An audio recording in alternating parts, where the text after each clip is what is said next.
1, 2, 3 start. Praise the lord, హల్లెలూయా. బాగున్నారా? మరొకసారి దేవుడిచ్చిన అవకాశం బట్టి దేవునికి వందనాలు చెల్లిస్తున్నాను. మరి ఈరోజు దేవుని వాక్యం వినడానికి సిద్ధంగా ఉన్నారా?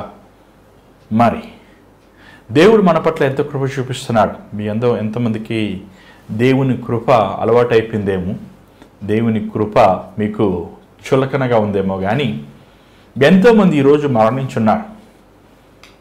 నాకు తెలిసిన వారే, మనకు తెలిసిన వారే ఎంతోమంది ఈరోజు హాస్పిటల్ పాలై ఉన్నారు. దేవుడు ఇంకొన మనల్ని సజీవ లెక్కలో ఉంచుతున్నాడు. తెలుసా అండి మీరు?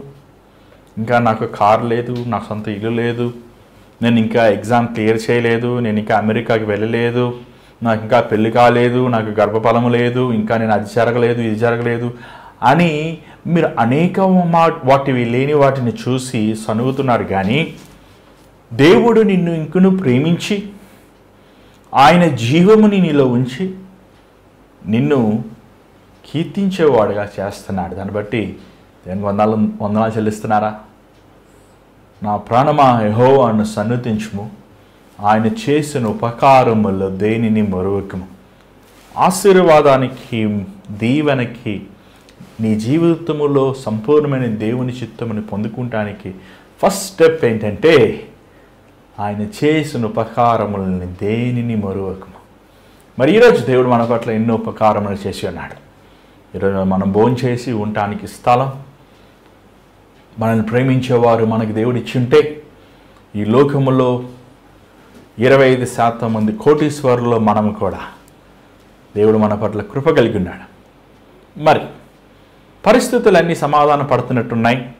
కానీ మీరు చాలామంది ఫోన్ చేస్తున్నారు నాకు, అన్న జ్వరము, దగ్గు, తుమ్ము, కోవిడ్ సింటమ్స్ మరలా మాకు వచ్చినాయి, డాక్టర్ దగ్గరికి వెళ్తున్నప్పుడు కోవిడ్ ఉందంటున్నారు. కానీ విచారకరం ఏంటంటే చాలామంది బలహీనమైన వారు, చాలామంది వృద్ధాప్యంలో ఉన్నవారు, చాలామంది చిన్నపిల్లలు ఈ వేదన, ఈ బాధకి, లేకపోతే ఈ అనారోగ్యానికి వారు హాస్పిటలైజేషన్ అవుతాం గమనించినప్పుడు ఎంతో విచారకరంగా ఉంది. దేవుడు మనకు వాగ్దానం ఇచ్చాడు, పగటి వేళ ఎండకైనా రాత్రి వేళ తెగులకైనా నిన్ను కాపాడుతాను అని. మరి ఎండలు ఎక్కువ అవుతున్నాయి, మనం బయటకి పరిస్థితులన్నీ, పరీక్షలు ఎంతోమంది పిల్లలు రాస్తున్నారు. కానీ అదే సమయంలో మీరు గుర్తు చేసుకోండి, దేవుని సన్నిధితో మీరు నిండి ఉండండి, దేవుని వాక్యముని చదవండి. దినములు చెడ్డవే కనుక జ్ఞానముతో మీ సమయంను సద్వినియోగపరచమని పౌలు ఎలాగన్నాడో మనము కూడా మన సమయాన్ని, దేవుడిచ్చిన అవకాశాలను మనము దేవునికరంగా మళ్ళించుకుందాం. మరి ఈరోజు ఒక ప్రత్యేకమైన వాక్యం విందాం. నాకు తెలుసు మీరందరూ చాలా అలసిపోయారు, చాలామంది ఆఫీసెస్కి వెళ్ళొచ్చారు, చదువుకుని అలసిపోయారు. నాకు తెలుసు మీకు ఎంతో శరీరంలో నలిగిపోయి ఉన్నారు. కానీ దేవుని వాక్యము మనకి శక్తినిస్తుంది. మరి ఈ లైవ్ కార్యక్రమం అండి, ఇది ఒక యాక్సిడెంటల్గా జరిగింది. నేను ఏది ప్లాన్ చేసుకోలేదు, దేవుడు ప్లాన్ చేశాడు. కానీ వెనక్కి తిరిగి చూసినప్పుడు దేవుడు ఎంతో కృప చూపించి నమ్ముచున్నాను. నేను ఎన్ని కార్యక్రమాలు చేశాను అన్నింటికంటే ఎంతమందికి ప్రార్థించాను అనేది నేను లెక్కేసుకుంటాను. ఎందుకంటే నాకు తెలిసి బహుశా ఒక 1500-2000 మంది కన్నా ప్రార్థన చేస్తుంటానా పోయిన మే నెల నుంచి ఈజీగా చేస్తుంటా. ఎంతమంది దాంట్లో దేవుడు విడుదలిచ్చాడు, గర్భఫలాలు ఇచ్చాడు, ఉద్యోగాలు ఇచ్చాడు. 8 సంవత్సరాల ఉద్యోగం లేని వ్యక్తి దేవుడు ఉద్యోగం ఇచ్చాడు. ఎంతోమందికి ట్రాన్స్ఫర్స్ విషయంలో ప్రార్థించినప్పుడు దేవుడు ట్రాన్స్ఫర్ సహాయం చేశాడు. ఎంతోమందికి దేవుడి విషయం హాస్పిటలైజేషన్ అయినప్పుడు మరణిస్తారు ఇంకెంతే అని డాక్టర్ సర్టిఫికేట్ ఇచ్చినప్పటికీ వారిని దేవుడు సజీవ లెక్కలు లేపాడు. మరి ఎవర్ ఆఫ్ ప్రేయర్ కార్యక్రమం ద్వారంగా దేవుడు చాలా మేలు చేశాడండి. మరి మీ జీవితంలో జరిగిన మేలు నా జీవితంలో జరిగినట్టే కదా. మీ జీవితంలో దేవుడు చేసిన కార్యాలు నేను నా జీవితంలో ఏం సాధించావు అంటే, నేను ఒక సంఘం కట్టలేదు, ఒక మందిరం కట్టలేదు, నాకని నా పేర్లు కనీసం మీరు జోసెఫ్ ప్రకాష్ మినిస్ట్రీస్ అంటున్నారు, కానీ అలా మినిస్ట్రీస్ ఏమీ లేదు. ఒక అమాయకుడిగా, లేకపోతే ఒక తెలియని వాడుగా, ఒక అన్నోన్ పర్సన్గా వాస్తవం చెప్పాలంటే నా 38 సంవత్సరప్పుడు ఒక పరిచర్య వ్యక్తిగతంగా నేను స్టార్ట్ చేసినప్పటికీ దేవుడు విడిచిపెట్టకుండా విడవకుండా నడిపిస్తున్నాడు. మరి ఎంతోమంది మీటింగ్స్ పిలుస్తున్నారు. దేవునికి స్తోత్రం. ఎంతోమంది మీ గృహాలకు వచ్చి ప్రార్థన చేయమని అడుగుతున్నారు. దేవునికి స్తోత్రం. ఖచ్చితంగా దేవుని చిత్తములో మీకోసము మీ గృహంలో రావాలని ఆశిస్తున్నాను, మీకోసం ప్రార్థన చేయాలని ఆశిస్తున్నాను, మీరు పిలిచే మీటింగ్స్ రావాలని ఆశిస్తున్నాను. దేవుడు వెళ్ళమంటే వెళ్తామే, దేవుడు కూర్చోమంటే ఎంత సులువైన వెళ్తానికి వీల్లేదు. నా జీవితం అది నేర్చుకున్నాను. కాబట్టి మీరు నా కోసం ప్రార్థన చేయాలి, నా కుటుంబం కోసం ప్రార్థన చేయాలి. అంత మాత్రమే కాదు, నాకు తెలుసు మీరు చాలామంది నా కోసం ప్రార్థన చేస్తున్నారు. ఎందుకంటే మీ ప్రార్థన వలన ఈ పరిచర్య కొనసాగుతుంది. అనుదినము రోజు రోజుకి కార్యక్రమాలు ఇంత భారమైనప్పటికీ మేము ఇవ్వగలుగుతున్నామంటే మీలో చాలామంది మా కోసము నమ్మకంగా ప్రార్థిస్తున్న దాన్ని బట్టి మీకు, ముఖ్యంగా దేవునికి, మీకు, మీ కుటుంబానికి వందనములు. మరి ఈరోజు దేవుడు మన హృదయంలో పెట్టిన వాక్యాన్ని పంచుకుందాం. దయచేసి మీ బైబిల్ తెచ్చుకోండి. నాకు తెలిసి ఒక సెల్ ఫోన్ ఉన్నప్పటికీ, సెల్ ఫోన్లో బైబిల్ ఉన్నప్పటికీ మీ ప్రింటెడ్ బైబిల్ తెచ్చుకోండి. దానికంటే ఒక మంచి అలవాటు లేదు. మీ బైబిల్ ముందు పెట్టుకోండి, బైబిల్ తెరిచిపెట్టుకోండి, సెల్ ఫోన్ ముందు పెట్టుకోండి. దేవుని వాక్యం ఏనండి. మరి వాక్యంలో పిల్లకి ముందు చిన్న ప్రార్థన. పరిశుద్ధమైన తండ్రి దయగల ప్రభువా, మరొకసారి నేను నీ విడుదలతో కూడి ఇలాగ మేమందరము కలిసి నేను నీ సన్నిధిలో ఏకీవించి ప్రార్థిస్తానికి ఇచ్చిన అవకాశం బట్టి వందనములయ్యా. ఈ భూమికి పునాది వేయక ముందే నువ్వు సమస్తం సిద్ధపరిచి ఉన్నావు. నీ గొప్ప జ్ఞానముతో, నీ గొప్ప అయా నన్ను తెలివితో సమస్తమునైనా మా కోసం మేలుకరంగా ప్రతి పరిస్థితిని మార్చి ఉన్నావు. దాన్ని బట్టి నీకు వందనములయ్యా. ప్రభువా, ఏ ఉద్దేశముతో ఈ అవర్ ఆఫ్ ప్రేయర్ కార్యక్రమాలు నువ్వు కొనసాగిస్తున్నావో, ఏ ఉద్దేశములతో ప్రతి సాయంకాలము నీ వాక్యమును పంచుకోవటానికి నువ్వు అవకాశం కలుగు చేస్తున్నావో ఆ ఉద్దేశమును నెరవేర్చు తండ్రి. అల్పుణ్ణి, అపరితుణ్ణి నీ వాక్యమును నీ సేవ చేస్తానికి ఏమాత్రం నాకు యోగ్యత లేదు నాయన. అయోగ్యుని ప్రభువా, నన్ను నీ సులువు చాట మరుగుపరిచి, నీ రక్తముతో నన్ను పరిశుద్ధపరిచి, నీ విలువైన అమూలమైన బంగారం వెండి కంటే విలువైన నీ మాటలు నా నోట్లో ఉంచమని, మాతో మాట్లాడమని యేసు నామములో అడుగుచున్నాం తండ్రి. ఆమేన్. ఆమేన్ చెప్పారా? ఆమేన్ చెప్పండి. ఆమేన్ అంటే అవునుగాక, దేవుడు అంగీకరించిన గాక. హల్లెలూయా అంట. దేవునికి స్తోత్రం. Praise the lord. మరి ఈరోజు రోమీలు రాసిన 12వ అధ్యాయము మనము 9వ వచనం నుంచి చెప్తున్నాను. కొంచెం నేను ఇటు అటు అంటే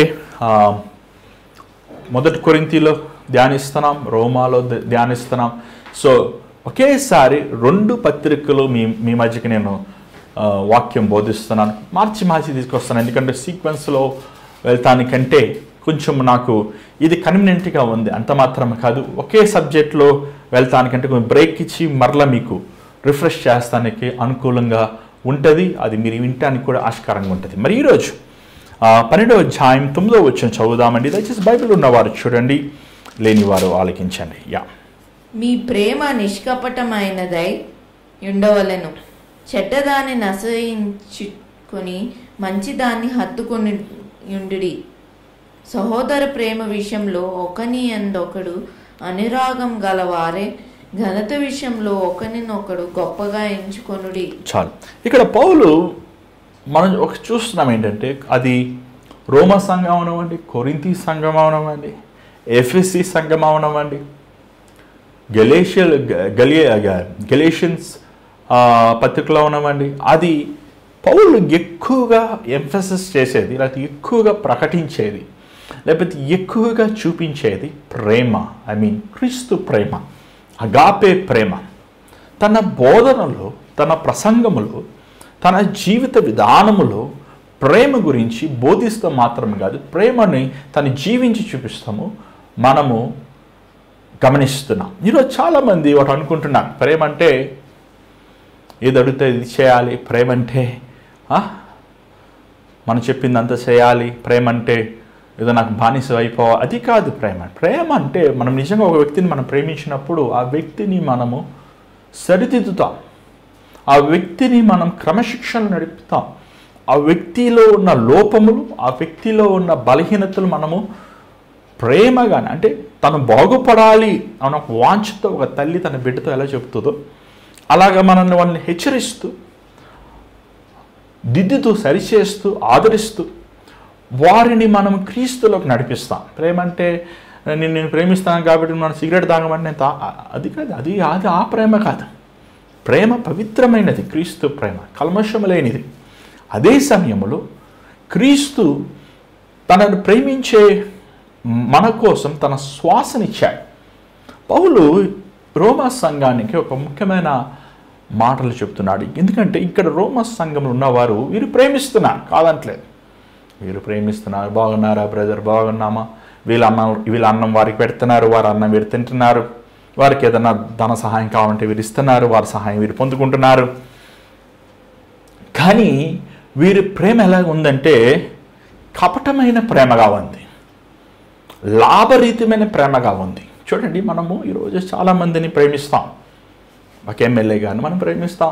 చూడండి, ఎమ్మెల్యే గారికి ఎంత పెద్ద దండేస్తారో, ఎమ్మెల్యే గారికి ఎంత పెద్ద షాల్వా వేస్తారో. ఎమ్మెల్యే గారు. కానీ ఆ ఎమ్మెల్యే గారు ఎక్స్ఎమ్మెల్యే అయిపోయారనుకోండి, దండేస్తారా?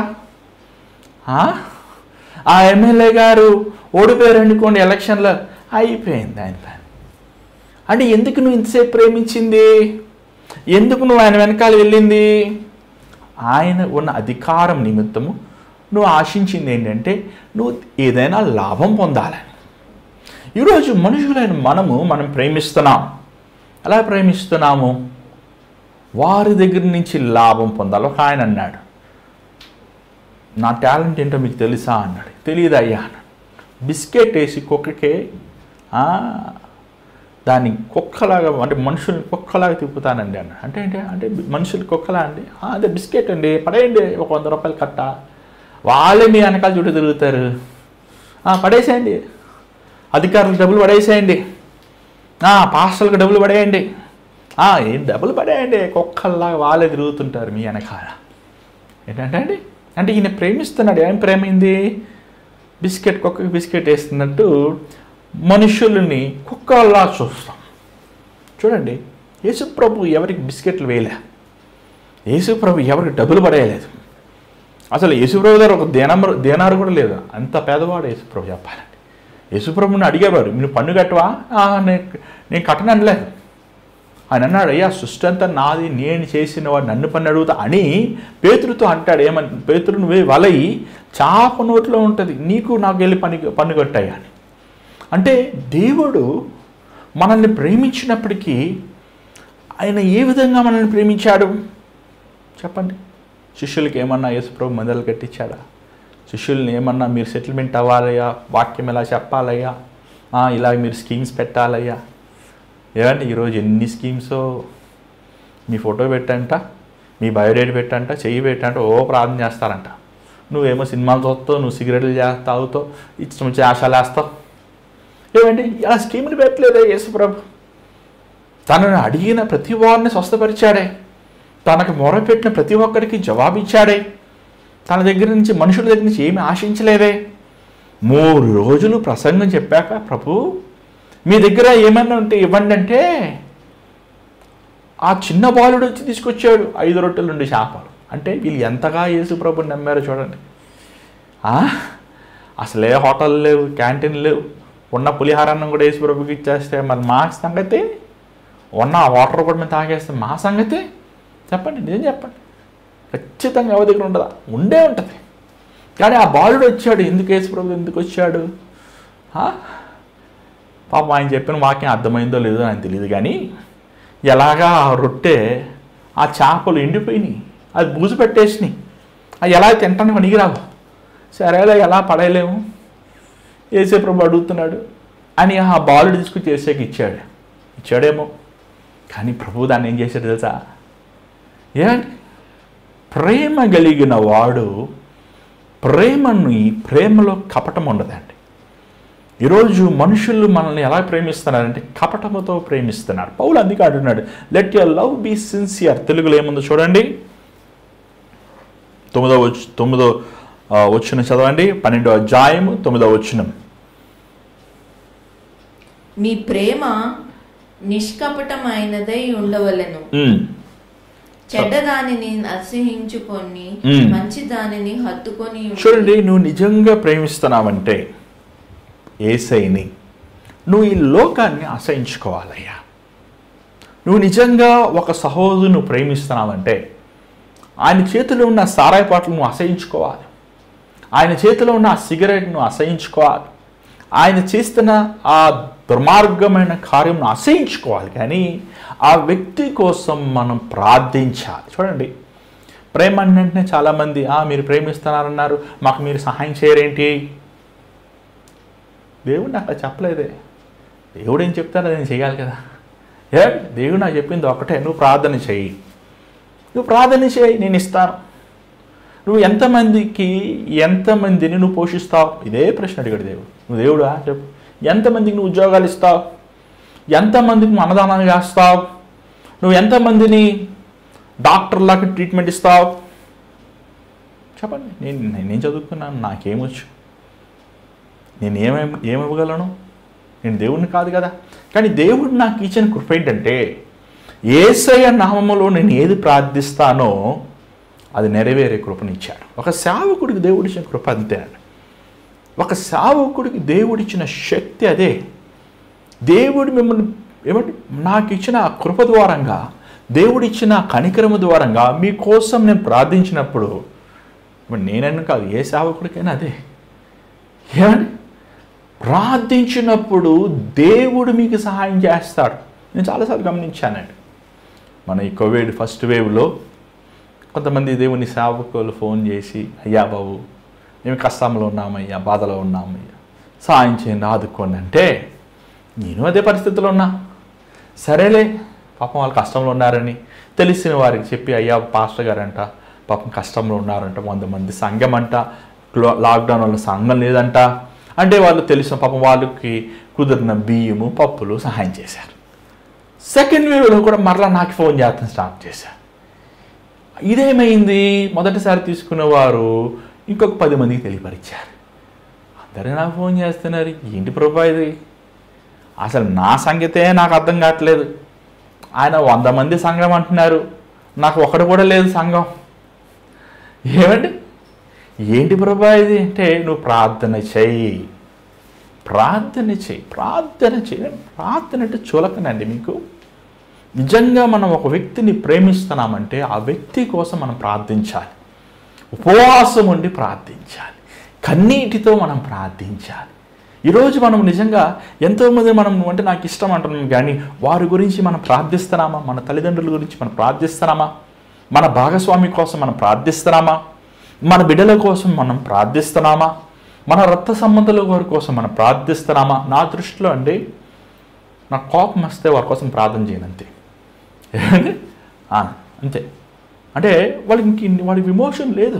ఎవరికైనా నాకు కోపం వచ్చింది అనుకోండి, ప్రభా నేను ప్రార్థన చేయనయ్యా. ఏంటంటే అంటే నేనేం సమయాలు అంటే గొప్పని కాదు. దేవుడే అంటాడు, ఎందుకు సమయాలు, నేను సౌలును వదిలేశాను, ఎందుకు వారిని ప్రార్థిస్తా అతని గురించి. కొన్నిసార్లు మనం చాలా అటాచ్ అయిపోతాం మనుషులకి. అసలు సమయాలకి సౌలుకి ఎలా పరిచయం, దేవుడే కదా కనెక్ట్ చేసింది వాళ్ళిద్దరిని. ఏమండి, మధ్య వ్యక్తి దేవుని వదిలేసి వీళ్ళిద్దరు అటు క్లోజ్ అయిపోయారు. ఆ సమయలు తన వృద్ధాప్యంలో సౌలు కోసం రోధించాడని మనం చూస్తున్నాం దేవుని వాక్యం. చూడండి, మనం నిజంగా మనం సంఘములో, మన కుటుంబముల్లో మనము ప్రేమిస్తున్నప్పుడు వారి కోసం మనం మొరపెట్టాలి. వారు బాగుపడాలి, వారు అభివృద్ధి పొందాలి, వారు విశ్వాస జీవితంలో వారి దేవుని మీద ఆధారపడాలి, వారు ఆత్మీయంగా ఎదగాలి, వారు క్రీస్తు స్వరూపం ఎదగాలి అని మనం ప్రార్థించే వారిగా ఉండాలి. కానీ రోమా సంఘంలో ఉన్నవారు వీరు ప్రేమనిస్తున్నారు, కానీ ప్రేమ కపటముతో ద్వేషముతో ఉంది. అందుకే బైబిల్లో 10వ వచనం చూసినట్లయితే ఏమండి, మీరు 10వ వచనం చదవండి ఒకసారి దయచేసి. సహోదర ప్రేమ విషయంలో ఒకని యందొకడు అనురాగం గలవారే, ఘనత విషయంలో ఒకనినొకడు గొప్పగా ఎంచుకొని. ఇది చాలా ముఖ్యమండి. ఈరోజు ఈ ప్రేమ లేదండి. ఏంటి అసలు నీ ప్రేమ అంటే? నీకోసం నా హృదయం ఇస్తా, నీకోసం నా ప్రాణం ఇస్తా, నీకోసం సమస్తం చేస్తా అంటమా అది ప్రేమ? అది కాదండి. చూడండి, అనురాగము. ఒక్కరిని ఎదుటి వ్యక్తిని మనం గౌరవించాలి. ఫస్ట్ ఆఫ్ ఆల్ నువ్వు ఎదుటి వ్యక్తిని గౌరవించకపోతే ఎక్కడో ఉన్న దేవుని ఎలా గౌరవిస్తావు? నేను చాలా ఈ వ్యత్యాసాలు చూశాను. దేవుడు మహాకృప బట్టి అనేక సంఘములు, అనేక ప్రాంతాలు, అనేక పల్లెలు వెళ్తున్నప్పుడు అండి, వాళ్ళకి చాలామంది నాకు వెళ్తున్నప్పుడు పెద్ద కుర్చీ వేస్తుంటారు. అయ్యారండి పెద్ద కుర్చీలో కూర్చోండి అంటారు. ఎందుకండి? అది పెళ్లి కుమార్తె కూర్చుని కుర్చీలో కూర్చోమంటారు. ఎందుకండి నాకు ఆ కుర్చీ? పాస్టర్ గారులందరూ మామూలు ప్లాస్టిక్ చెల్లి కూర్చున్నారు, నేను ఎందుకండి? కూర్చొని సమస్య లేదు, వాళ్ళతో పాటు కూర్చుంటాను.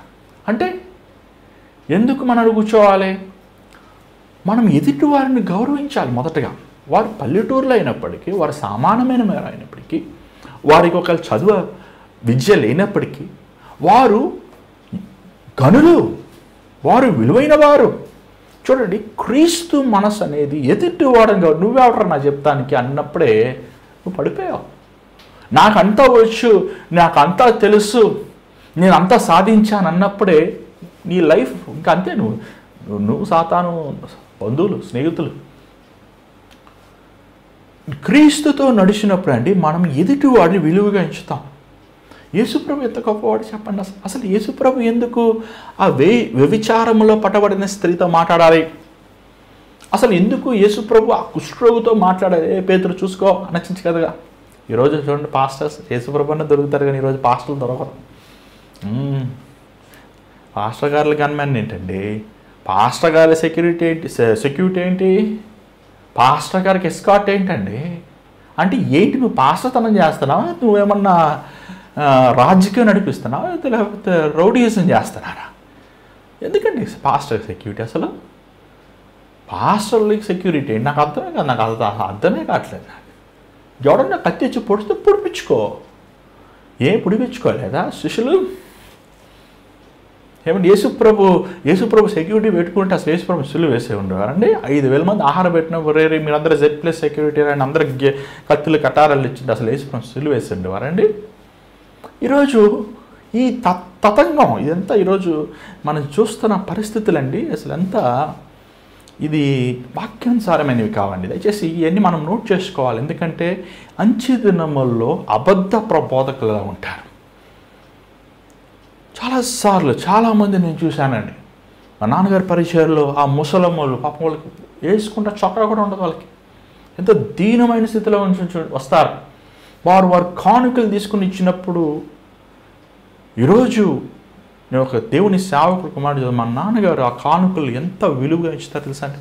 మమ్మల్ని ఎప్పుడు జలసాలు చేయని, మాకెప్పుడు సుఖం నేర్పించలేదు, కష్టాలు నేర్పించారు. నా దగ్గర ఉన్న దేవుని డబ్బురా, ఆ మాట మరలా అనేవారు. మా చెవుల్లో గింగిరి వెళ్ళిపోయేది. దేవుని డబ్బురా, శాపం వచ్చేస్తుంది, పిచ్చి ఆశలు వస్తే నేను 10% వరకే వాడుకోవాలి, 90% నేను దేవునికే వాడాలి. కారు కొనలేదు మా నాన్నగారు. నేను 6 అడుగులు ఉంటే మా తమ్ముడు వాళ్ళందరూ 6 అడుగులు ఉంటే అందరం కలిసి ఆటోలు ఎక్కేవాళ్ళం. మా చర్చి ఎదురుగా ఉన్నవారు అంటారు, నువ్వు సైకిల్లో వచ్చావు, బైక్లో వచ్చావు, ఆటోల్లో వచ్చావు, ఇప్పుడేంటి? ఏదో దేవుని కృప వలన ఆయన వృద్ధాప్యం ఉన్న ఒక కారులో వెళ్తే, నువ్వు కారులో వస్తున్నావేంటి అంటారు కోపం వాళ్ళకి. కారులో వస్తున్నావేంటి నువ్వు? ఏమండి ఈరోజు సంఘములో ఉన్న సేవకులు, ఇందుకు నేను సేవకుల గురించి చెప్తాను ఏంటంటే, జాగ్రత్తకు పోయినాను. నాకు సేవకులు అంటే ఏమీ లేదు, కానీ వాళ్ళు చేసే పనులు నాకు ఒళ్ళు బాగా మండుతుంది. ఈరోజు ఒక సేవకుడు వచ్చిన విశ్వాసులకి అందుబాటులో ఉన్నారండి. ఫోను కాదు, ఫోను, వాట్సాప్, నేనే మీరు వచ్చేయండి, మీకోసం మేము ప్రార్థన చేస్తున్నాం. నిజం చెప్పండి, ఎంతమంది కోసం ప్రార్థన చేస్తారండి? రోజుకి 20 మందికి ప్రార్థన చేస్తానికి నాకు మైండ్ గిరగిర తిరుగుతుంది. ఏమండి మీ భారాలు, మీ అవసరతలు మీరు పెట్టినప్పుడు దేవుని సన్నిధిలో అసలు నాకే అసలు స్తోమతకు నా మించిన అయిపోతుంది. ఒక సంఘంలో 1000 మందికి ఎలా ప్రార్థన చేస్తాడండి ఒక పాస్టర్ గారు? ఒక 2000 మందికి ఎలా ప్రార్థన చేస్తాడు? ఎందుకు అబద్ధం ఆడతాం చెప్పండి? ఎందుకు మీకు ఏమైనా దయ్యం పట్టినప్పుడు, మీ అనారోగ్యంగా ఉన్నప్పుడు, మీ కుటుంబంలో సమస్యలు ఉన్నప్పుడు మిమ్మల్ని ఆదరించేవారు ఉన్నారా? ఏమంటే దయ్యాలలో కొట్టాల్సి వచ్చినప్పుడు ఎవరైనా పాస్టర్ ఉన్నారో వెతుక్కుంటా అవసరం వచ్చినప్పుడు ఆ సంఘానికి వెళ్దాం వల్ల నీకేం ప్రయోజనం? నీకు సమస్యల్లో ఉన్నప్పుడు, ఇక్కట్లో ఉన్నప్పుడు, ఏం బాబు బాగున్నావా, ఎలా ఉన్నావు, నీకోసం ప్రార్థన చేస్తున్నానయ్యా నేను ఆత్మీయంగా వాక్యానుసారంగా బలపరచలేకపోతే ఆ సంఘంలో ఉండటం వల్ల నువ్వు ఏం ప్రయోజనం అయ్యా? అంటే లైట్ల కోసం, స్టేజ్ కోసం, పాటల కోసం, లేకపోతే ఈయన ఏదో ఏమండి మనకి ఉచితంగా అన్నం పెడతాడు, లేకపోతే ఏమండి బట్టలు ఇస్తారు, గిన్నెలు ఇస్తారు, అది కాదండి. ప్రేమించాలి. కాపరి సంఘములో ఉన్నవారిని ప్రేమించాలి, ఘనమగాయించాలి. వారు చదువుకున్నవారే, చదువుకోకపోయినా, గనులైన సామాన్యమైన వారే, జ్ఞానవంతులైన వెర్రివారైన వారు క్రీస్తు బిడ్డలు. వారిని మనం ఎదుటి వ్యక్తిని ఎప్పుడు ఘనముగా ఎంచుతామండి? ఖచ్చితంగా ఆ వ్యక్తి క్రీస్తుని ఘనతగా ఇచ్చుతాడు. ఇక్కడ చూసినట్లయితే పౌలు ఈ మాటలు రోమాలో ఉన్న సంఘానికి చెప్తున్నట్టు మనం చూస్తున్నాం. 11వ వచనం కూడా చదవండి దయచేసి. 11 చదవండి. ఆసక్తి విషయంలో మాంద్యులు కాక ఆత్మయందు తీవ్రత గలవారే ప్రభువును సేవించుడి. ఇక్కడ చాలా చక్కగా చెప్తాం. మొదటిగా కల్మషం లేకుండా, వేషధారణ లేకుండా ప్రేమించండి, పాపాన్ని ద్వేషించండి. First point. సెకండ్ పాయింట్, ఎదుటి వ్యక్తిని ఘనముగా ఎంచండి, ఎదుటి వ్యక్తిని ప్రేమించండి. మూడో పాయింట్, ఆసక్తితో తీవ్రముగా ఆత్మయందు అంటే ఏంటి? ఆత్మయందు తీవ్రత అంటే ఏంటి? ఆత్మయందు చప్పట్లు కొట్టేస్తామా? హల్లెలూయా హల్లెలూయా హల్లెలూయా హల్లెలూయా. ఆ డ్రమ్ము స్పీడ్ ఎక్కుతారు, ఇది వీళ్ళు స్పీడ్ ఎక్కుతారు. డ్రమ్ము స్లో అయిపోతే అంటే ఏం ఆత్మ అయ్యా అది? డ్రమ్ ఆత్మ? చెప్పు, ఏం ఆత్మ? ఆ మ్యూజిక్ వస్తున్నప్పుడు, ఆ ఫ్లూట్ వచ్చేస్తున్నప్పుడు చాలాసార్లు చాలా చర్చెస్లో వింటుంటాను, లేదా మన మీటింగ్స్లో ఆల్టర్ కాల్ ఫ్లూట్ నేను వాయిస్తున్నారు అనుకోండి, ఆ సాడ్ మ్యూజిక్ ఏడుపు రంగు కూడా ఏడుపు వస్తుంది. ఏం ఆత్మ ఇది? ఆత్మలో తీవ్రత అంటే ఏంటి? ఆత్మలో తీవ్రత అంటే రెస్పెక్ట్ ద హోలీ స్పిరిట్. పరిశుద్ధాత్మని ఏమండి మనం మొదటగా గౌరవించాలి. Is not a instrument to use. ఒక వస్తువుకు అది వాడుకుంటానికి. పరిశుద్ధాత్మ రా రా రా అంటారు. ఇదేంటి పరిశుద్ధాత్మ రా రా అంటే ఏంటి? పో పో పో పో రా రా రా రా. పరిశుద్ధాత్మ రా, అయ్యో నా హృదయం, ఇదిగో నా జీవితం, 2 చేతులు అయితే అరిచేస్తారు. మళ్ళీ ఆ రోజు సాయంకాలం సినిమా హాల్కి వెళ్తారు. అంటే ఏంటి అది? పరిశుద్ధాత్మ రమ్మని చెప్పి మళ్ళీ చేసే దుర్మార్గమైన కార్యాలు. చూసారా? That is not right. పరిశుద్ధాత్మ అనే ముందు తీవ్రత, ఆత్మలో మనం తీవ్రం కలిగి ఉంటామంటే మొదటగా you should honour the Lord. ప్రభు పరిశుద్ధాత్ముడు. ఆయన మనలో ఆశించేది పరిశుద్ధత. ఏమండి? పరిశుద్ధాత్మని మనం మొదటగా ఆయన మనలో ఎదురు చూసేది పరిశుద్ధత. రెండోది మనల్ని ఆయన గౌరవించాలి. అంటే ఆయన వాక్యం స్వరంగా, బైబిల్ రాసింది పరిశుద్ధాత్ముడు. ఆయన చెప్పిన ఆజ్ఞల ప్రకారము మనము జీవించాలి, మనము నడవాలి. దాని తర్వాత ఏమంటే దేవునిని వెంబడించాలి. నువ్వు పరిశుద్ధాత్మకు లోబడవు, పరిశుద్ధాత్మ రాసిన పుస్తకాన్ని చదవవు, పరిశుద్ధాత్మతో నింపబడి పరిశుద్ధంగా నువ్వు జీవించవు, మళ్ళీ దేవుని సేవ మాత్రం చేయాలంటావు. స్టేజ్ ఎక్కి పాటలు పాడాలంటావు, స్టేజ్ ఎక్కి డ్యాన్స్లు వేయాలంటావు, స్టేజ్లు ఎక్కి ప్రసంగాలు చెప్పాలంటావు, స్టేజ్లు ఎక్కి అందరి కోసం ప్రార్థన చేయాలంటావు. అప్పుడు ఏ ఆత్మయ్యా నువ్వు? ఏ ఆత్మ ఉంది నీలో? చెప్పు, ఏ ఆత్మ ఉంది నువ్వు? అంటే నువ్వు స్టేజ్ మీద నిలబడుతున్నావే కానీ స్టేజ్ కింద ఉన్న మనుషులను చూస్తున్నావు కానీ స్టేజ్ పైన ఉన్న దేవుణ్ణి చూస్తలేదన్నమాట. అందుకే ఈరోజు చూడండి, చాలామంది సేవకులు చాలా చెప్తుంటారు, అయ్యా ఈయన పాస్టర్ గారు అయ్యా సడన్గా చచ్చిపోయారయ్యా. ఏంటండి పాస్టర్గా సడన్గా చచ్చిపోతాం ఏంటంటే? హార్ట్ అటాక్ వచ్చి చచ్చిపోయింది అయ్యా పాస్టర్, చిన్న వయసు అయ్యా ఆయనకి, యాక్సిడెంట్లో చచ్చిపోయారయ్యా. ఏంటి ప్రభు అర్థం కాదు నాకు, ఏంటైనా పాస్టర్ గారు చచ్చిపోతాం ఏంటయ్యా? పాస్టర్ గారికే నీకు ఆబ్దాలు లేకపోతే, పాస్టర్ గారికే నీ సన్నిధి లేకపోతే ఇంకా విశ్వాసాలు ఏమైపోతారయ్యా? అర్థం చేసుకోండి. దేవుని ముందు ఉండటం అంత తమాషా కాదు అది. దేవుని పనుల జాగ్రత్తగా చేయువాడు శాపగ్రస్తుడు అంది బైబిల్లో. పౌలు ఒక ఒక ఒక ప్రొసీజర్ చెప్తున్నాడు రోమా సంఘానికి. 12వ వచనం చదవండి దయచేసి, చదవండి. నిరీక్షణ గలవారే సంతోషించుచు శ్రమయందు ఓర్పు గలవారే ప్రార్థనయందు పట్టుదల కలిగి ఉండేది. 3 పాయింట్స్ ఉన్నాయండి. నిరీక్షణ యందు సంతోషించాలంట. ఏంటి నిరీక్షణ మనకి? చెప్పండి, ఏంటి మన నిరీక్షణ? గవర్నమెంట్ జాబ్ వస్తుందని నిరీక్షణ? ఏంటి నీ నిరీక్షణ? ఐఏఎస్ అవుతాను నిరీక్షణ, అమెరికాకి వెళ్తావు నిరీక్షణ, లేకపోతే నువ్వు కోటీశ్వరుడు అయిపోతావు నిరీక్షణ, లేకపోతే నీ బిజినెస్ 100-fold. అది కాదు మన నిరీక్షణ. యేసు ఎందు మనం ఆనందించాలి. చూడండి, ఆ రోజు పేతురు ఆ శీలలు వారు చెరసాలలో పెట్టినప్పటికీ, వారిని కొట్టినప్పటికీ, వారిని చెరసాలలో అన్యాయంగా పెట్టినప్పటికీ వారు కీర్తనలు పాడుతూ వారు ప్రభువుని ఆరాధించిన మంది. అంటే అన్నీ ఉన్నప్పుడు హల్లెలూయా అంటాం కాదు. ఏమండి, నీ నిరీక్షణ యేసు వైపు నువ్వు పెట్టుకుని ఆనందించాలి. ఈరోజు చాలామంది అంటే, అన్న బ్రదర్ కృంగిపోయానన్నా, అన్న నేను చాలా డిప్రెషన్లో ఉన్నానన్నా, నేను చాలా ఆందోళనలో ఉన్నాను, నాకు అర్థం కావట్లేదు. చూడండి, మనుషుడు అనేక పోరాటాలు ఎదుర్కోవాలి. నువ్వైనా నేనైనా. చాలాసార్లు సాతాను మన దేహాన్ని కొడతాడు, మన మనసును కొడతాడు, లేకపోతే మన ఆస్తిని కొడతాడు, లేకపోతే మనల్ని ప్రేమించిన వారు బలహీనంగా ఉంటాం, లేకపోతే బాధపడతాము. చూసినప్పుడు మనలో కృంగిదల వచ్చేస్తుంది.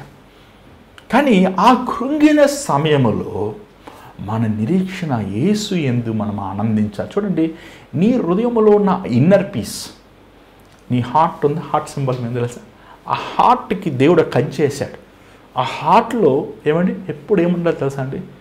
ఆనందం ఉండాలి. క్రీస్తు ఎక్కడ ఉంటాడు అక్కడ ఆనందం. ఆ హృదయం బయట ఏమన్నా జరగచ్చు, కానీ ఎంత అల్లకోలపైన పరిస్థితులు ఉండొచ్చేమో, కానీ నీ హృదయములో నువ్వు సమాధానాన్ని పోగొట్టుకుంటున్నావంటే నువ్వు నిరీక్షణ పోగొట్టుకున్నట్టే. అందుకే చాలామంది ఆత్మహత్య చేసుకుంటున్నారు. అందుకే చాలామంది నీ జీవితం వద్దు వేసారిపోతున్నారు, నశించిపోతున్నారు. ఏమండి, శ్రమ సమయంలో నువ్వు భయపడేవాడివైతే నువ్వు చేతకాని వాడిగా ఉంటావని దేవుని వాక్యాన్ని సెలవిస్తుంది. చూడండి, దాని తర్వాత ఓర్పులో సహనము కలిగి ఉండాలి. చూడండి, చదవండి అన్నమాట 12వ వచనం. శ్రమల్లో సహనము. నిరీక్షణ గలవారే సంతోషించుచు శ్రమల్లో ఓర్పు ఉండాలండి. చూడండి, ఖచ్చితంగా మనము వెళ్ళాల్సిన మార్గం అనేది ఉంటుంది. అది సుఖమైన మార్గం కాదు, దుఃఖమైన మార్గం ఉంటుంది, కరువైన మార్గం ఉంటుంది, వేదనైన మార్గం ఉంటుంది, కన్నీరైన మార్గం ఉంటుంది. నిజంగా ఆ రోజు ఆ యోనా ఆ చేప ఒడిలో వెళ్తున్నప్పుడు తన పొట్టలో ఆ 3 దినములైన ఓర్పుతో ఉన్నాడు. తను చేసిన ప్రార్థన చూడండి, ప్రభా నన్ను క్షమించు నాయనా, ప్రభా నన్ను శుద్ధి చేయి ప్రభా. అంతేగాని ప్రభువు యందు తన విశ్వాసమని, ప్రభువు యందు తన నిరీక్షణ పోగొట్టుకోలేదు. ఈరోజు చాలామంది శ్రమ సమయంలో ఆందోళన పడిపోతున్నారు, గలిబిలైపోతున్నారు, మానసికంగా గలిబిలైపోతున్నారు. ఆ బాధను మర్చిపోతున్న కోసం మళ్ళీ తాగుతాం, ఆ బాధను మర్చిపోతున్న కోసం చెడు వ్యసనాలకి, దుష్ట స్నేహానికి, లేకపోతే లోక పద్ధతుల్ని, ఆ శ్రమలు ఆ టైంలో మనం ఓర్చుకోవాలి, సహించుకోవాలి. దేవుని యందు నువ్వు ధైర్యం పొందుకోవాలి. ప్రభువు నిమిత్తం నువ్వు ధైర్యముని తెచ్చుకోవాలి. దావీదు ఎలాగైతే తను తిరిగి వచ్చినప్పుడు శత్రువులు తన పిల్లల్ని, తన భార్యని, తన సమస్తం దోచుకున్నప్పుడు బైబిల్ మాట రాయిపోయింది, దేవుని నిమిత్తము దావీదు ధైర్యముని తెచ్చుకోను, తనతో ఉన్నవారు దావీదుని చంపేద్దాము. ఇదంతా దావీదు వల్లే అయినప్పటికీ దావీదు ప్రభువు నిమిత్తము ధైర్యం తెచ్చుకొని ఓర్పు కలిగి ఉన్నాడు. ఓర్పు కావాలి మనకి. నీ భర్త నిన్ను కొట్టినప్పుడు, నీ భార్య నీకు నీకు విరోధముగా కేసులు పెట్టినప్పుడు, నీ బిడ్డలు తిరగబడినప్పుడు, నువ్వు అనుకుని జరగనప్పుడు, నీ ఉద్యోగం పోయినప్పుడు, పరిస్థితులు అల్లకూలం అయిపోతున్నప్పుడు దేవుని యందు సహనము కలిగి ఉండయ్యా. ప్రభువా నీవే నా నిరీక్షణ అని ప్రభు అనుకో. అంత మాత్రం కాదు, 3వ వచనం చూడండి, విశ్వాసం ప్రార్థన విశ్వాసముతో మనం చేయాలి. చూడండి, ఇది చాలా ముఖ్యమండి. ఓర్పుతో ఉండటం మాత్రం మనకు సరిపోదు, కానీ ఆ ఓర్పులో ప్రభు యందు విశ్వాసముతో మనం ప్రార్థించాలి. ప్రార్థన అంటే ఈరోజు చాలామంది నిర్లక్ష్యంగా ఉన్నారు. ప్రార్థనకున్నంత శక్తి ఇంకేమీ లేదండి. మనుషులు ఒక్క స్టేజ్ వరకే సహాయం చేయగలుగుతారు. డాక్టర్లు వరకే, అధికారులు ఒక స్టేజ్ వరకే, నిన్ను ప్రేమించేవారు ఒక స్థితి వరకే నీతో ఉంటారు. కానీ ప్రార్థించే వ్యక్తి, ప్రార్థించి ప్రభు సన్నిధిలో కనిపెట్టే వ్యక్తి విజయశీలుడిగా లభిస్తాడు. ఈరోజు చాలామంది ఎంత విచారముగా, ఎంత బాధతో చెప్తున్నాను నీ మాటలు. సంఘములో ప్రార్థించరు, గృహాల్లో ప్రార్థించరు. ప్రార్థన అంటే పక్కడు చేపట్టుకోవడం అది కాదు ప్రార్థన. నువ్వు వ్యక్తిగతంగా దేవుని సన్నిధిలో నీ హృదయంలో ఉన్న వేదనను, నీ పోరాటాన్ని, స్థితిగతుల్ని ప్రభువు సన్నిధిలో కుమ్మరించి ఆయన దగ్గర నుంచి ఆదరణ, ఆయన దగ్గర నుంచి ధైర్యము, ఆయన దగ్గర నుంచి బలము పొందుకునే స్థితి లేదు ఈరోజు చాలామందికి. ఎంత విచారమైన స్థితి. అందుకే ఈరోజు మనం సాతాను ఊబిలో పడిపోదాం. కారణం ఏంటంటే విశ్వాసరహితమైన ప్రార్థన లేదు. జరగదులే, అవ్వదలే అని నువ్వు అవిశ్వాసమైన మాటలతో నువ్వు ప్రార్థిస్తున్నావు. కాబట్టి నీ జీవితంలో సఫలతను చూడలేకపోతున్నావు. పౌలు ఈ మాటలని చెప్తూ వస్తూ 13వ వచనం, అవసరతలో ఉన్నవారికి సహాయం చేయండి, ఆతిథ్యం ఇవ్వండి. అంటే కామన్ సెన్స్ అండి. ఎవరైనా మన ఇంటికి వస్తే మంచినీళ్ళు ఇస్తాను. పాత రోజులు ఈరోజు మంచినీళ్ళు ఇవ్వని అడగాల్సి వస్తుంది. ఏమండి, నువ్వు ఒక మందిరానికి వెళ్తున్నప్పుడు నీ పక్కవాడు అన్నం తినకపోతే దేవుని బిడ్డమే, నువ్వు పక్కవాడు పోషించాలి. నీ దగ్గర 2 అంగీలు ఉంటే 1 అంగీ ఇవ్వాలి. కష్టంలో ఉన్నవాడికి పంచుకోవాలి. ఏమండి, ఈ స్కామిస్ట్లో ఉంటారులే అండి, మేము పేదవాళ్ళమే, మేము అనాథాశ్రమం ఉంది, మాకు 10 మంది ఉన్నారు. ఒక తమ్ముడు ఒక తండ్రి గారు ఫోన్ చేశారు, అయ్యా నా కొడుకు ఇలాగ అమెరికాలో, కెనడాలో ఆ తెల్లవాళ్ళు మోసం చేసి లక్షల రూపాయలు తెచ్చుకున్నాడు అయ్యా. అదంతా పోలీస్ కేసు అయిపోయిందయ్యా, బ్యాంక్ వాళ్ళు, ఇన్కమ్ ట్యాక్స్ వాళ్ళు అంత ప్రాబ్లం అయిపోయిందయ్యా, అంత రవసరాసేసి పడేశారయ్యా. ఏమండి, ఈ దొంగలు ఎక్కడ దొంగ యేసుప్రభు దగ్గర ఉన్నాడు దొంగ యోధేశ్వరి. నేను ఎప్పుడు ఎవరిని అడిగితే నేను ఇవ్వనండి నిజంగా. ఎందుకంటే అడుగు మన రోడ్లో అడుగుతుంటారు, సిగ్నల్ అడుగుతుంటారండి. వాడు చేతులు 2 చేతులు బాగానే ఉంటే, కాలు బాగానే ఉంటే, కొన్నిసార్లు ఆ తల్లిళ్ళు వాళ్ళు వేసుకుని ఏమంటే ఆ పిల్లలకి మత్తు ఇచ్చేసి అడుగుతూ ఉంటారు. ఇదే వారు పొద్దున్నే సాయంగా వ్యాపారం. కానీ కొన్ని చాలామంది గమనిస్తా, వాళ్ళు అడగలేరు పాపం, నడుస్తాను కూడా ఓపిక లేదు వారికి, లేకపోతే దిక్కుండదు పాపం. వాళ్ళు అలా కూర్చొని ఎవరన్నా ఏదన్నా ఇస్తారా అలా చూస్తుంటారు, గమనిస్తాం. అలాంటి వాళ్ళకి అది నిజంగా వాళ్ళంటి వాళ్ళు మనకి ఇవ్వాలి. ఎందుకంటే ఇక్కడ బోలి ఎక్కడ చూసినా మోసం. ఈరోజు చూడండి ఎక్కడ చూసినా మోసం. ఎంత ఈ హైదరాబాద్ లాంటి సిటీస్లో మన ఒక ఆయన అంటున్నారు, అన్న ఒక కార్నర్కి బెగ్గర్స్ అసోసియేషన్ ఉంది, ఆ బెగ్గర్స్ అసోసియేషన్ వారు ఒక కార్నర్కి మాత్రమే నెలకి 3 లక్షలు సంపాదిస్తారంటాను. షాక్. 3 లక్షల మంది, 3 లక్షల రూపాయల అంటే ఎంత దేశం అంటే. చక్కగా కూడా పని చేసుకోవచ్చు కదా, చేసుకోరు వారు. గంట సేపు అడుక్కుంటే 400-500 వచ్చేసి ఇంకెందుకు, మన రోజంతా పని చేస్తే 500 వస్తాయి. చూసారా, ఈరోజు మనుషుడి తత్వం అలాగే అయిపోయింది. అలాంటి వాడిని ఖచ్చితంగా నేను I don't want to encourage those people. నేను అంటే వాళ్ళు కావంతే నేను ఏం చేస్తానంటే రాయ నేను పని ఇస్తాను వస్తావా అని, రా వెళ్ళిపోతారు. కావాలని అడుగుతాం, అసలు వాళ్ళ ఇంట్రెస్ట్ కూడా ఉండదు. కానీ పౌలు ఏమంటున్నాడంటే, సంఘంలో ఉన్నారు, రోమా సంఘంలో ఉన్నారు, సంఘంలో వాళ్ళు చిరిగిపోయిన బట్టలు వేసుకున్నారయ్యా. మీరు కొంతమంది మంచి బట్టలు వేసుకున్నారు, కొంతమందికి ఏమంటే దేవుడు మిమ్మల్ని మీ ఇంట్లో బియ్యం ఉంది, కొంతమందికి బియ్యం లేదు, కొంతమందికి ఏమంటే ఫీజు కట్టుకోగలుగుతున్నారు మీ పిల్లలకి, కొంతమంది కట్టుకోలేకపోతున్నారు. అలాంటి వారిని మీరు సహాయం చేయాలి, అలాంటి అవసరతలో ఉన్నవారిని ఆదుకోవాలి. ఏమంటే అవసరతలో ఉన్నవారిని ఆదుకోవాలి, ఖచ్చితంగా మనం ఆదుకోవాలి. కానీ ఎవరు అవసరతలో ఉన్నారు అనేది మనం గమనించాలి, ఎవరు ఏమంటే నీటిలో ఉన్నారనేది మనం చూడాలి. అలాంటి వారిని మనం ఆదుకోవాలి. నిజంగా నువ్వు కొత్త బట్టలు కొనివ్వలేవేమో, నువ్వు వారికి ఒక మంచి ఆహారం కొనివ్వలేవేమో, లేకపోతే వారికి ఒక అవసరతలో ఒక మంచి దుప్పడాయలు కొత్తవి కొనివ్వలేకపోవచ్చేమో. నీ దగ్గర ఉన్న ఇవ్వచ్చు, నీ దగ్గర 2 అంగీలు ఉంటే 1 అంగీ ఇవ్వచ్చు, నీ దగ్గర దుప్పడు అంటే మంచిగా వాష్ చేసి ఒకటి ఇవ్వచ్చు. ఒకవేళ నువ్వు ఆహారం పెట్టలేవు, నువ్వు తినే ఆహారం సగం వాళ్ళకి ఇవ్వచ్చు, తప్పేం లేదు. అవసరతలో ఉన్నవారు, కరువులో ఉన్నవారు, లేమిలో ఉన్నవారు. ఎందుకంటే ప్రభు అంటాడు, అయ్యా నేను ఆకలిగా ఉన్నప్పుడు మీరు నాకు అన్నం పెట్టారు, నేను దిగంబరుగా ఉన్నప్పుడు మీరు నాకు వస్త్రములు ఇచ్చారంటాడు. ఆ నీతిమంతులు అంటారంట, ప్రభా మేము ఇప్పుడు ఇచ్చాము, ఈ చిన్నవాళ్ళు మీరు చేసినప్పుడు నాకు ఇచ్చినట్లే అంటాడు ప్రభు. ఖచ్చితంగా మనం అవసరతలో ఉన్నవారికి ఇవ్వాలి, లేమిలో ఉన్నవారిని ఆదుకోవాలి, కష్టంలో ఉన్నవారిని. అంతేకాని నీ బ్యాంక్ చూసుకొని అసలు నాకు అర్థమే కదండి, ఎక్కడి నుంచి వస్తాయండి డబ్బులు, ఏమండి ఎక్కడి నుంచి వస్తున్నాయి మనుషులకి ఇంత డబ్బులు? అన్న మొన్న ఒక ఇల్లు కొన్నాను, ఇంకొక ఇల్లు కొంటున్నాను అంటున్నాడు. ఎట్టయ్యా ఒక ఇల్లు ఎలా కొన్నావయ్యా, ఇంకొక ఇల్లు ఎలా కొంటున్నావా, ఎక్కడి నుంచి వస్తుంది నీ జీవితం ఏంటి అన్న? ఏమో అర్థం కావట్లేదు నాకు. ఎందుకంటే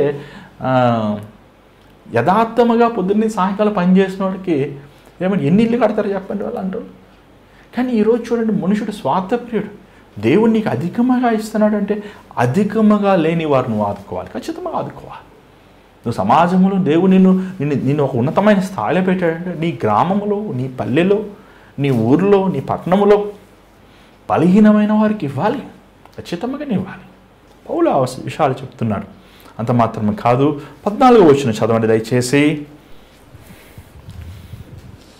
మిమ్మును హింసించు వారిని దీవించుడి కానీ శపింపవద్దు. సంతోషించు వారితో సంతోషించుడి, ఏడ్చు వారితో ఏడుడి. చాలా పౌలు గారండి, నాకు ఎందుకు ఈ మాట అన్నారు నాకు చాలా రోజులు అర్థం కాలేదు, ఇప్పుడు అర్థమవుతుంది. ఏమండి నాకు ఒక చెడ్డ అలవాటు ఉందిలే అండి, కోపం వచ్చిందంటే తక్కువ శపిస్తాను. అది మరి ఏం చేస్తారు, కొన్ని బూత్ మాటలు తిట్టండి కానీ పోద్దలే, ఇంకంతేలేండి జీవితం, పోద్దే ఉద్యోగం పోద్దులే, అవి పోద్దలే, బండి పోద్దులే అంటే వస్తువులే అనుకోండి, అవి జరిగిపోతాయండి. నాకు జరిగిపోయాక మరి నేను వాళ్ళు ఏదో అంటారు, నేను అనేస్తాను, నేను మర్చిపోతాను ఆ సంగతి. కానీ జరిగిపోయే పాపం వాళ్ళు ఫీల్ అవుతాను, చూస్తున్నాను, అయ్యో ఎందుకన్నాను రా మాట. ఏమండి ఎక్కువ కోపం 2 నిమిషాల కోపం ఉంది, నాకు ఉంది, మా నిమిషాలు అందరికీ ఉంది. ఆ కోపం వచ్చినప్పుడు ప్రార్థన, నేను కూడా ఏం భక్తుని అనుకుంటున్నారా, నేను కూడా ప్రార్థన ట్రై చేస్తున్నాను, నాలో ఉన్న బలహీనతలు ప్రభువు చెప్పి, దేవా నా కృప దయచేయి, మోషేని మిక్కిలి సాత్వికుడిగా చేసి నన్ను చేయి ప్రభువా. ఏమన్నా నా వయసు 40 సంవత్సరాలు, ఇంకా దేవుడు ఎప్పుడు ఇంకో 40 సంవత్సరాలు బతుకుంటే మోషేలాగా సహనం ఇస్తాడేమో, క్షమించండి. సహనం మనకు ఉండాలి, శపించేవాడు నిజంగా అండి. మనము దేవుడు నేను నమ్మేది ఏంటంటే, దేవుడు తన బిడ్డలకి మాటలకి శక్తి ఇచ్చాడండి. మన పిల్లలను చూసి చాలామంది తల్లిదండ్రులు గాడిద అంటారు. గాడిద పిల్లలు ఎందుకు శపిస్తారు? మొద్దోడండి వీడు, మొద్దోడండి అంట. ఎందుకంటే వాడు మొద్దోడు కాకపోయినా నువ్వు మొద్దోడు అన్నా ముద్దోడు అయిపోతాడు. వీడు ఎందుకు పనికిరాడండి అనొద్దు. వీడు పనికి వస్తాడండి. కోపం వస్తే యూస్లెస్ ఫెలో అని తిట్టద్దు, యూస్ఫుల్ ఫెలో అని తిట్టు. కోపం వచ్చిన యూస్ఫుల్ ఫెలో అని తిట్టు. కొంచెం నా పిల్లల్ని నేర్చుకున్నాక ఈ రహస్యం, యూస్ఫుల్ ఫెలో అని తిడుతున్నా. ఎందుకు యూస్లెస్ ఫెలో? వాడు పాడైపోతే ఏడిచేది నువ్వే కదా, నీ బిడ్డలు నశించిపోతే రోధించింది నువ్వే కదా. Let us bless the people, let us control our emotions. మన ఉద్రేకములు మనం ఆధీనము పెట్టుకొని ఇతరులని మనము ప్రేమించాలి, క్షమించాలి, సహించాలి. ఆనందించే వారితో ఆనందించండి, దుఃఖపడే వారితో దుఃఖపడండి. ఎంత ఆత్మీయమైన విషయం అండి నిజంగా. ఈరోజు ఇలాంటి మనుషులు ఉంటారా అనేది మనం ఆలోచించాలి. ఎవరికైనా పక్కోడికి పెళ్ళి అయిపోతుంటే ఏడుస్తుంటారు, పక్కోడు ఇల్లు కొనుక్కుంటే ఏడుస్తారు, పక్కోడు వాహనం కొనుక్కుంటే ఏడుస్తారు.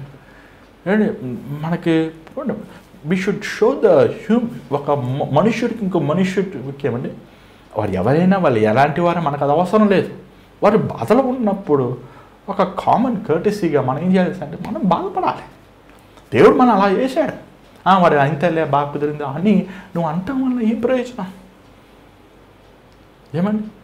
మనం ఆనందించే వారితో ఆనందించాలి, బాధపడవలసిన వాళ్ళతో బాధపడాలి, దుఃఖపడవలసిన వాళ్ళతో దుఃఖపడాలి. దేవుడు మనకి ఒక వ్యక్తిత్వం ఇచ్చాడండి. ఈ జీవితం ద్వారా మనము ఇతరులని, ఈరోజు ఎంత స్వార్థప్రియులు అంటే మనుషులు వాళ్ళ కోసం వాళ్ళు జీవిస్తారు. దాని జీవితం అంటుందండి. దాన్ని that's not the life, that is selfishness అంటారు. స్వార్థప్రియుడు వారు, అలాంటి వారు ఎన్నడూ వారు బాగుపడరు, పక్క వాళ్ళని బాగుపడనివారు. మనం ఇతరుల కోసం బ్రతకడం నేర్చుకోవాలి. పక్కవాడు అభివృద్ధి పొందితే, ఎదుటివాడు అభివృద్ధి పొందితే, వాడు అభివృద్ధి పొందితే నువ్వు అభివృద్ధి పొందుతావు. తెలుసా నీకు? అదే ఒక టీంలో నీ పక్కోడికి ప్రమోషన్ వచ్చిందనుకోండి, ఎదుటివారికి ప్రమోషన్ వచ్చిందనుకోండి, ఖచ్చితంగా నువ్వు ఎలా రియాక్ట్ అవుతున్నావు బట్టి నీకు దేవుడు డబుల్తో ప్రమోషన్ ఇస్తాడు. నేను ఉన్నతమైన స్థాయిలో పెడతాడు. వాళ్ళు ఒకవేళ ప్రమోషన్ వచ్చినప్పటికీ వాళ్ళకంటే రెట్టింపు జీతం నీకే ఇస్తాడు దేవుడు. ఎందుకంటే దేవుడు ఇస్తున్నాడు ప్రమోషన్ వాళ్ళకి.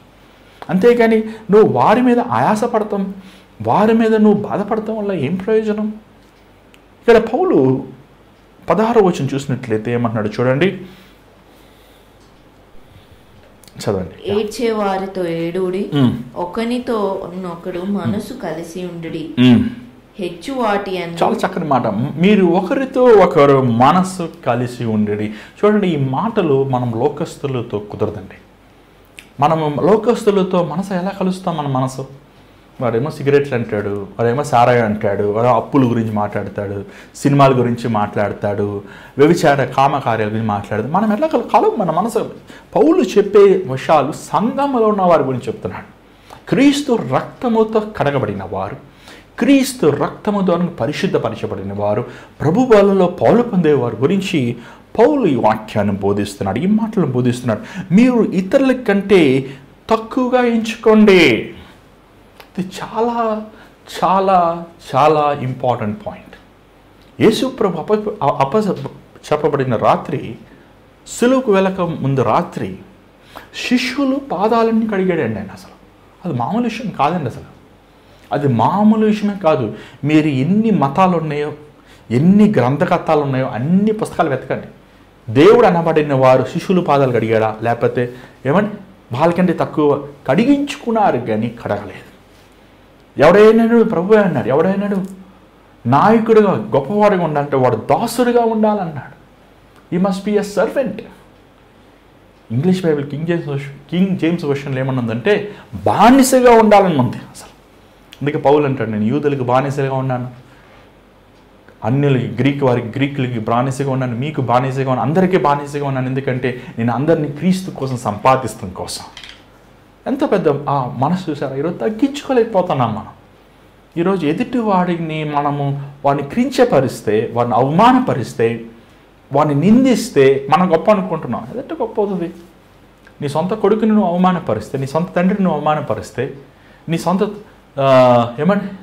స్నేహితుల్ని, సంఘస్థుల్ని, విశ్వాసుల్ని, నువ్వు సొంత వారిని అవమానపరుస్తుంటే నువ్వు ఎలా ఘనంగా ఊహించబడతావు? ఈ మాటలు చెప్తుంటున్నాడు పౌలు గారు. ఇంకా మనకి సమయం లేదు, మనం ముందుకు వెళ్ళిపోదాం. ఇంకా 17వ వచనం పౌలు అంటున్నాడు, కీడికి కీడు చెయ్యొద్దు, సమాధానంగా ఉండండి. ఇంకో మాటలు 21వ వచనం చూసినట్లయితే యేసు ప్రభు చెప్పినట్లు ఆకలిగా ఉన్నవారికి మీరు ఆహారం, మీ శత్రువుకి ఆకలి ఉన్నప్పుడు ఆహారం పెట్టండి, దాహంగా ఉన్నప్పుడు నీళ్ళు ఇవ్వండి, వారి తల మీద మీరు నిప్పు పోసినట్లు అవుతా. అంటే ఏమంటున్నారంటే చెడుతనాన్ని, దుష్కార్యమని కనికరముతో మీరు జయించండి. చూడండి, మనం బైబిల్లో పౌలు ఈ మాటలు యేసు ప్రభు బోధని బేస్ చేసుకుని ఆయన వాక్యం రాశాడు. ఎక్కడో నుంచి రాలేదు. మా సమయం లేని వల్ల మీతో చెప్పలేకపోయాం, కానీ మీరు మత్తయి 5వ అధ్యాయం 38, 45 నుంచి మీరు చదువుకోవచ్చు. అంటే పౌలు ప్రసంగ సారము యేసు ప్రభు బోధ నుంచే వచ్చింది. చూడండి, ఈరోజు ప్రసంగాలు ఏంటేంటో చెప్తుంటారు. ఏంటంటే అర్థం కాదు. ఏంటి నీ ప్రసంగం ఉద్దేశం ఏంటి? అంటే నువ్వు ఎంత గొప్పవాడని తెలియాలా? లేకపోతే మనుషులకు తెలియని విషయాలు చెప్పాలి? మనుషుల మీద స్పెషల్గా ఉండాలి మన ప్రసంగం. స్పెషల్గా ఉండకూడదండి మన ప్రసంగం. మన ప్రసంగము పరిశుద్ధాత్మతో అభిషేకించబడాలి. నువ్వు వెరైటీ చెప్పవసరం లేదు. వెరైటీలో ప్రసంగం వెరైటీలో కాదు, ఆత్మలు మారేది. ప్రసంగం ఎప్పుడైతే దేవుని ఆత్మతో నింపబడి ఉంటుందో, నువ్వు చెప్పేది పాత ప్రసంగమైనా, ప్రతిరోజు విన్న ప్రసంగమైనా, ప్రతిరోజు చెప్పిన వాక్యమైనా, ప్రేమ గురించి మీకు తెలీదా? ద్వేషించకూడదని మీకు తెలీదా? పక్కవాడిని ఘనంగా ఎంచాలని మీకు తెలీదా? తెలుసు. కానీ ఆ దేవుని ఆత్మతో నింపబడి వెళ్ళినప్పుడు ఆ మాటలు నీ హృదయంలో క్రియ చేస్తుంది. చూడండి, మనం ఈరోజు బహిరంగమైన క్రియను లేకపోతే ఇమ్మీడియట్ ఒక మేనిఫెస్టేషన్ చూస్తున్నాం, ఏదో ఆశ్చర్యమైన కార్యాలు జరగాలని. కానీ నిజమైన క్రియ హృదయంలో జరిగేదండి. నిజమైన క్రియ స్వభావంలో జరిగేది. ఎలా తెలుస్తుంది ఒక వ్యక్తి స్వభావం మారిందని? ఎలా తెలుస్తుంది? నీ హృదయంలో జరిగిన కార్యము ఏమండి అది బహిరంగంగా చాలా సమయం పడుతుంది తెలుస్తానికి. కానీ అలాంటి కార్యము జరగాలి అని పౌలు రోమా సంఘాన్ని వారు చెప్తున్నాడు. ప్రేమ, ఏమండి ఇంకోటి సహనము, ఓర్పు, ద్వేషము, స్వార్థము, ఇతరులని గణపరుస్తాము. ఈ 9 నుంచి 21 అధ్యాయుల్లో ఈ విషయాలు చెప్తాం. అంత మాత్రమే కీడుని కనికరముతో మనం జయించి, ఎవరిని కీడు చేయాలన్నావు, ఎవరిని హాని చేయాలనుకున్నాం, వారిని నువ్వు కనికరముతో, వారి పట్ల నువ్వు మంచివాడుగా ఉండాలి. ఏమంటే కీడు చేసేవాడికి కీడు చేస్తే దానివల్ల ఏం ప్రయోజనం? నీ హాని చేసిన వారిని, నిన్ను అవమానపరిచిన వారిని, నిన్ను ఎగతాళి చేసిన వారిని, నిన్ను చులకనగా ఎంచిన వారిని, నిన్ను అపహాసించే వారితో ఏమంటే నువ్వు కనికరమగా మాట్లాడు. ద బెస్ట్ పార్ట్ ఏంటి తెలుసా అండి? మనం ఎప్పుడు వాదించి, మనం ఎప్పుడు ఎదుటి వ్యక్తిని కొట్టి లేకపోతే తిట్టి లేకపోతే బెదిరించి ఎవరిని మనం సంపాదించుకోలేం, ఎవరిని మనం మార్చలేం. యేసు మనం దుష్టులుగా ఉన్నప్పుడే, మనం పాపులుగా ఉన్నప్పుడే, మనం దుర్మార్గులుగా ఉన్నప్పుడే యేసు ప్రభు మన కోసం ప్రేమను చూపించి మనం సంపాదించాడు. ఇది చాలా ముఖ్యం. ఈరోజు వారు అర్థం చేసుకోకపోయినప్పటికీ, వారు నీ ప్రేమని చులకనగా ఎంచినప్పటికీ, వారు నువ్వు చూపించే ఆ ప్రేమ కార్యాలు కూడా వారు ఎగతాళి చేసినప్పటికీ ఒక దినం జ్ఞాపకం చేసుకుంటారండి ఖచ్చితంగా. ఆ దినం నీ దగ్గర క్షమాపణ అడుగుతారు. ఆ దినం నీ దగ్గర వచ్చి వారు అంటే ఈరోజు ఆ రోజు అలాగన్నాను, మిమ్మల్ని ఇలా క్షమించండి అని నీ కాలు పట్టుకుంటారండి. నువ్వు అంతవరకు ఓర్పు ఉండాలి, సహనం ఉండాలి. అంతవరకు లేదే. అది ఈరోజు చూడండి, ఎంతోమంది సహోదరులు వాళ్ళ భర్తలతో గొడవ పెట్టేసుకుంటారు, టాప్ పెట్టేసుకుని ఇంటికి వెళ్ళిపోతారు, అమ్మగారి ఇంటికి వెళ్ళిపోతారు, లాయర్ నోటీసులు పంపించేస్తారు. అలా చేసుకుంటాం వల్ల ఎవరికి నవ్వులు పాలు చెప్పు? నీ కుటుంబమే కదా రోడ్డు బాగాలేంది. మీ అమ్మ నాన్న ఏం చేస్తారు? వాన్ చేశారు, పంపించారు. ఇక ఆ వృద్ధాప్యంలో కనీసం వారు మనశ్శాంతి ఉండాలి కదా. నువ్వు ఇంటికి వెళ్ళిన వాళ్ళ మీ నాన్న గుండెపోటు చచ్చిపోయాడు. ఇంకా చెప్పండి, ఈరోజు ఎంతోమంది సహోదరులు తన భర్త తిరిగిపోతేనా, తాగుపోతేనా, చూడండి, జ్ఞానవంతులు ఇల్లు కట్టునన్నప్పుడు ఏంటంటే స్త్రీ పురుషులకే సపోర్ట్లో అది కాదన్నాడు. నీకు దేవుడు కృప ఇచ్చాడు కదా, నిన్ను గ్రహింపు చేసుకునే శక్తిని ఇచ్చాడు కదా. నువ్వు ఓర్పుతో నిన్ను హానిపరిచిన, నిన్ను ఎగతాళి చేసిన, నిన్ను విమర్శించిన కీడైన మాటల్ని నువ్వు కనికరముతో సంపాదించుకో. నీ అత్తగారిని కనికరముతో సంపాదించుకో. నీ తోటి ఏమండి సహోదరుల్ని, యువర్ సిస్టర్ లాస్. ఈరోజు చాలామంది కుటుంబాలు విడిపోతున్నాయండి. కారణం ఏంటంటే డంబం. నేను ఉద్యోగం చేస్తానా, నువ్వు ఉద్యోగం చేస్తా, నేను నీకంటే ఎక్కువ సంపాదిస్తానా, నాకు అన్నీ వచ్చు. అలాంటి కుటుంబాలు ఎప్పుడు కట్టబడమండి. పురుషులైనా స్త్రీలైనా సరే, ఎవరైనా సరే, నువ్వు రక్షించబడిన వాడివైతే, నువ్వు దేవుని ప్రేమను ఎరిగిన వాడివైతే, దేవుని ప్రేమతో నింపబడిన వాడివైతే, నీ ఎదుటి వ్యక్తిని కనికరముతో జయించు, వారికి చేసే కీడుని. ప్రియమైన దేవుని బిడ్డలారా, మరి ఈరోజు మనము మాట్లాడే మాటలు, వాక్య భాగం ఇది అందరికీ అర్థం కాదు. కొంతమందికి నిద్ర వస్తుంటుంది, కొంతమందికి నిర్లక్ష్యంగా ఉంటారు. కానీ జాగ్రత్తమైన ఈ ఆత్మీయ ఆహారం, పౌలు గారు ఇదిగో నీ కడుపు నొప్పి పోతుంది, నీ తలనొప్పి పోతుంది, నీకు దేవుడు రేపు 500 రూపాయలు ఇస్తాడు అని చెప్పలేదు ఆయన. ఆత్మీయ విషయాలు చెప్పి, ఎందుకంటే అండి నీ ఆత్మ దేవునికి ఇష్టానుసారం జీవించినప్పుడు ఆటోమేటిక్గా నీ శరీరరీతిగా అన్ని విషయముల్లో నువ్వు వర్ధిల్లుతావు, నువ్వు సఫలత పొందుతావు. ఈరోజు నీ జీవితం దేవుని సమర్పించండి, ప్రార్థన చేద్దాం. పరిశుద్ధమైన తండ్రి, దయగల ప్రభువా, మరొకసారి నీ పాద సన్నిధిలోకి వస్తున్నాను. నేను యథార్థమైన ప్రేమ మాలో దయచి, పక్క వారిని విలువగా ఘనముగా ఇచ్చే మనసు మాకు దయచి, మా హాని చేసిన వారిని, మమ్మల్ని బాధ పెట్టిన వారి కోసం ప్రార్థించేవారుగా, వారి కోసం నీ సన్నిధిలో గోజారేవారు, అలాంటి వారిని అయ్యా నేను కనికరముతో మేము జయించేవారు ఉండడానికి సహాయం చేయి. సంఘములో ఉన్న మేము, సంఘములో ఉన్న బోధకులు, సంఘములో ఉన్న విశ్వాసులు, సంఘములో ఉన్న రక్షించబడి నేను నీ ఆత్మతో నింపబడిన మేము నైనా దేవ శ్రమ సమయంలో అయ్యా ఆందోళన పడక, సహనముతో, ఓర్పుతో, నీ యందు నిరీక్షణ కలిగి విశ్వాసముతో ప్రార్థించి ముందుకు వెళ్తానికి సహాయం చేయి. ఎంతో విలువైన పాఠములు అయ్యా నువ్వు వాక్యం ద్వారా మాకు నేర్పిస్తున్నావు. ఈ గుణగుణాలు నైనా మేము పొందుకుంటానికి కృప చూపించు. నీ వలె నీ స్వరూపము, నీ స్వభావము, నీ గుణగుణాలు మాలో దయచేయమని ఈరోజునైనా నీ వాక్యం మీద నీ బిడ్డలను దర్శించు, బలపరచు. అనారోగ్యంతో బాధపడుతున్న వారిని, కుటుంబ సమస్యల్లో ఉన్న వారిని జీవితంలో సఫలత లేకుండా ఇక్కట్లో ఉన్న వారిని, గర్భఫలము లేని వారిని, వివాహం కాకుండా ఇంకా అయ్యా అనేక మంది ఇబ్బందులు పడుతున్నారు. వీరందరిని నేను దర్శించి ప్రభా, వారి శారీరకమైన సమస్యలు నైనా నన్ను నుంచి విడుదల తెచ్చి వారి ఆత్మలో స్థిరపడటానికి నీ పొలివలే నేను మేమందరం జీవిస్తానికి సహాయం చేయమని నిశ్చితమైతే మరలా రేపు కలుసుకున్నాక కృప చూపించమని యేసునామములో అడుగుచున్నాం తండ్రి, ఆమేన్. మరి ఈరోజు దేవుడు మీతో మాట్లాడి మాకు తెలియపరచండి. మీకోసం మేము ప్రార్థన చేసి సిద్ధంగా ఉన్నాం. మరి స్క్రీన్ మీద కనబడుతున్న నెంబర్కి మీరు వాయిస్ మెయిల్, వాట్సాప్ కాల్ చేయొచ్చు. మీకోసం నేను ప్రార్థన చేసి సిద్ధంగా ఉన్నా. అంత మాత్రం కాదు, ఈ పరిచర్యలో మీరు ఈ భారతమైన పరిచర్యలు మీ కానుకలు పంపించాలని ఆశిస్తే దేవుడు మేము ప్రేరేపిస్తే మీ చిన్న కానుక మీరు పంపించవచ్చు. గూగుల్ పే, ఫోన్పే అకౌంట్ నెంబర్తో పంపించవచ్చు. మరి ఈ ప్రోగ్రామ్ లైక్ చేయండి, షేర్ చేయండి, మీ ఫ్రెండ్స్, మీ ఫ్యామిలీ తెలియపరచండి. మీ ఫీడ్బ్యాక్, మీ opinion, will take your opinions, will consider. ప్రార్థనాపూర్వకంగా మేము దాన్ని కన్సిడర్ చేస్తాం. సో ఆబ్వియస్లీ సమయం మాత్రం నా చేతిలో లేదని నేను ట్రై చేస్తాను. Doing my best. ఎందుకు చెప్పాను కదా, నాకు సహాయకులు లేరు. సరే, నేను నా భార్య సో కలిసి పరిచర్య చేస్తాను. అంత మాత్రం కదా, నాకు మిగిలిన బాధ్యతలు కూడా ఉన్నాయి. కాబట్టి